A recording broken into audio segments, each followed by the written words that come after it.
Bismillahirrahmanirrahim. Assalamualaikum warahmatullahi wabarakatuh. Setinggi tahniah, Alhamdulillah, akan buat prosedur untuk flapless ataupun flap. Setinggi tahniah, anda dah capai impian.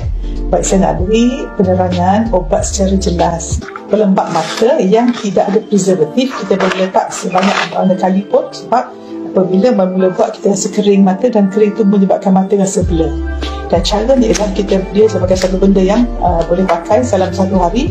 Kita boleh pakai dia sebanyak kali mana pun, sebab tidak ada preservatif. Dia merupakan bahan yang sihat untuk mata, dan bahan sihat untuk mata itu akan menyebabkan mata kita jadi terang dan jelas. Dia kata kita guna sebanyak 5 kali satu hari macam kita lepas payah.